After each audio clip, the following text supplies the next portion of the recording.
That's your, Then, pare, pag lugar mo, ilang beses ka nakiusap sa akin eh. Huwag mo ako sigawan. Ilang beses ka rin nakiusap ha. Hanggang doon na. Nag-approach ka ba eh. Ano gusto mo? Ano gusto mo? Oh my God! Sindak ka lang sindak dito eh. Bakit? Sisigawan mo ako ng pakaya mo. Wala ka nang pakayang sa pagpo ko doon eh. Sinabi mo yun, just interest mo lang yung isip ko eh. Ano mo kami? Sabi ko sa kayo, ano sa'yo? Sabi ko, pare, baka pwede makiusap. This is so important. Kalidad ng Senado, di ba? Proud ba kayo sa Senado na meron tayo ngayon? Proud kayo sa isang Senado kung saan walang diskurso. Hindi pinag-uusapan ng ating issues. Hindi pinag-uusapan ng issue ng lipunan. Proud ba kayo sa isang Senado na nandun si Robin Padilla nagsusuklay ng kanyang bigote? Proud ba kayo sa Senado na nandun magsasabakan ng 2 senador? Proud ba kayo sa Senado na magkakaroon ng 3 tulpo? Proud ba kayo sa Senado na mayroong 2 Cayetano? Proud ba kayo sa Senado na 2 Bilyar? Proud ba kayo sa Senado na talagang kinongker na ng mga dinastiya? Hindi!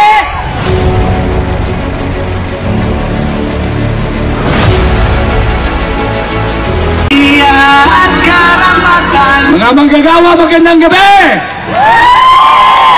Mga maralita, magandang gabi! Mga magsasaka, magandang gabi! Sabi nila parati daw akong galit. Try ko maging mahinahon.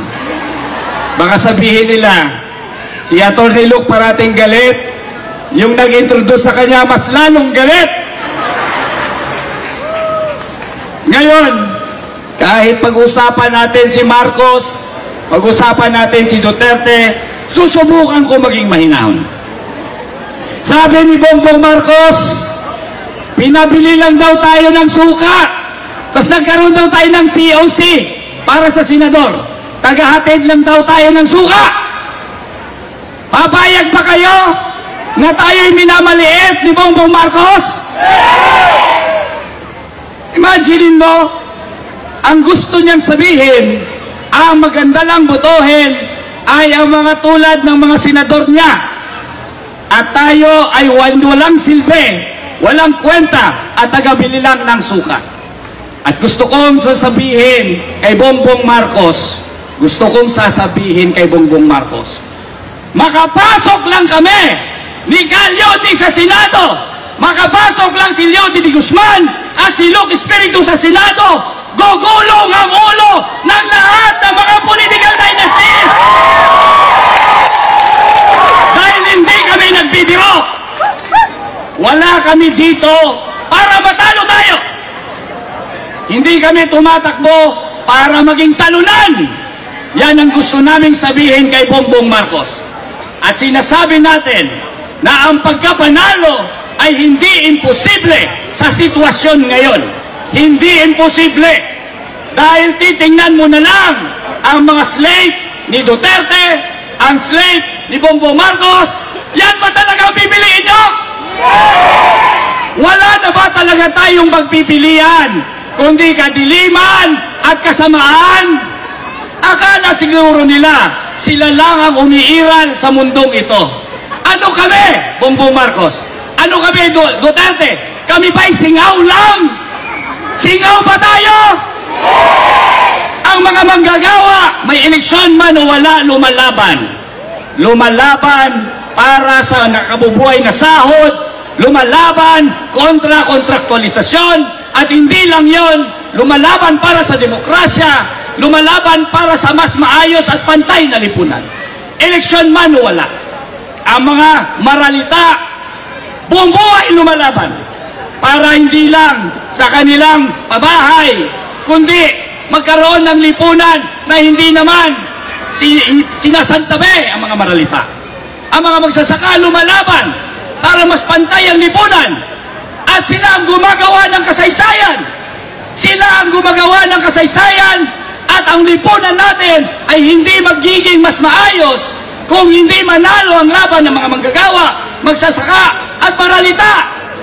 Kaya itong si Bongbong Marcos, kapag sinasabi niya na tayo'y tagabili lang ng suka, parang hindi niya nakikita, para lang tayong singaw sa mundong ito. Parang hindi tayo umiiral. Pero sasabihin ko sa inyo, mga kasama, sasabihin ko sa inyo, lahat ng mga puwersa na mga ayaw kay Bongbong Marcos at ayaw kay Duterte, yung mga puwersa bang yan ay wala sa ating lipunan? Taas dito, ang ayaw kay Bongbong Marcos. Sumigaw lahat ng ayaw kay Duterte. Ipakita natin sa kanila na umiiral tayo sa mundong ibabaw. At hindi lang tayo umiiral sa mundong ibabaw. Hindi lang tayo umiiral dyan. Tayo ang kinabukasan. Hindi pwede na ang dinastiya ang kinabukasan. Tinitingnan mo na lang, imaginein mo na lang, 2025 na, dinastiya pa rin. 2025 na, Marcos pa rin. 2025 na, Duterte pa rin. Kung pahayaan natin sila, nakita naman natin ang kalidad ng Senado, di ba? Proud ba kayo sa Senado na meron tayo ngayon? Proud kayo sa isang Senado kung saan walang diskurso. Hindi pinag-uusapan ng ating issues. Hindi pinag-uusapan ng issue ng lipunan. Proud ba kayo sa isang Senado na nandun si Robin Padilla nagsusuklay ng kanyang bigote? Proud ba kayo sa Senado na nandun magsasabakan ng 2 senador? Proud ba kayo sa Senado na magkakaroon ng 3 tulpo? Proud ba kayo sa Senado na mayroong 2 Cayetano? Proud ba kayo sa Senado na 2 Bilyar? Proud ba kayo sa Senado na talagang kinongker na ng mga dinastiya? Hindi! Kung magpapatuloy ang ganyang klaseng Senado na walang pag-uusapan tungkol sa paghihirap natin lahat, walang pag-uusapan tungkol sa sahod, walang pag-uusapan tungkol sa kontraktualisasyon, sa reforma sa lupa, tungkol sa mga basihang sektor na hanggang ngayon naghihirap, talagang nasa lusak mapupunta ang ating kinabukasan. Ang ating lipunan ay mapunta sa basurahan. Ang isang lipunan, mga kasama, na pinag-aharian ng political dynasty ay walang ibang mapuntahan. Walang ibang mapuntahan kundi yung pinamalas ni Marcos at ni Duterte. Yan ang pinakarorok. Si Marcos at Duterte ang pinakarorok na maaring maabot ng isang political dynasty, ng isang sistema na sila lang namamayagpag. Isang pamumuno na tulad ni Duterte na mamatay tao pero nagnanakaw din.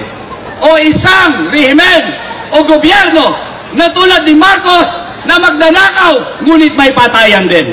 Dahil yan ang karakter ng mga dinastiya. Sila ay mandarambong, sila ay pumapatay, sila ay bankrupt pagdating sa issues. Kaya para magkaroon ng pag-asa ang ating lipunan, walang iba kundi manggagawa naman. Ang ibig sabihin ng manggagawa naman, hindi lang yan sektor ng manggagawa. Ating sinasagot ang lahat ng problema, lahat sa perspektibo ng manggagawa, at yun ang pinaka-importante. Ang kailangan natin, perspektibo ng manggagawa. Pag pinag-usapan ang ekonomiya, hindi dapat perspektibo ng mga bilyonaryo. Dahil kung perspektibo ng bilyonaryo, walang pagbabago. Kailangan perspektibo ng manggagawa pag pinag-usapan natin ang ekonomiya. Isang ekonomiya na hindi pinapabayaan ang mga maliliit, ang mga manggagawa, ang mga magsasaka at mga maralita. Pag pinag-usapan natin ang issue tungkol sa kababaihan, perspektibo dapat ng manggagawa. Dahil kung perspektibo ng mga kapitalista, hindi lalaya ang mga kababaihan. Pagka perspektibo ng manggagawa sa lahat ng issue, pati issue ng LGBTQ, dapat perspektibo ng manggagawa. Dahil kung perspektibo ng mga bilyonaryo, hindi lalaya ang mga LGBTQ. Panahon na kailangan natin baguhin ang ating lipunan. Manggagawa naman ang dapat iluklok. At pag tayo'y naluklok, papakita natin kay Bongbong Marcos, hindi kami tagahatid ng suka, Bongbong Marcos. Kami ay tagahatid ng pagbabago. Mabuhay ang uling manggagawa. Mabuhay ang masang Pilipino. Mabuhay Attorney Luke Espino. Maraming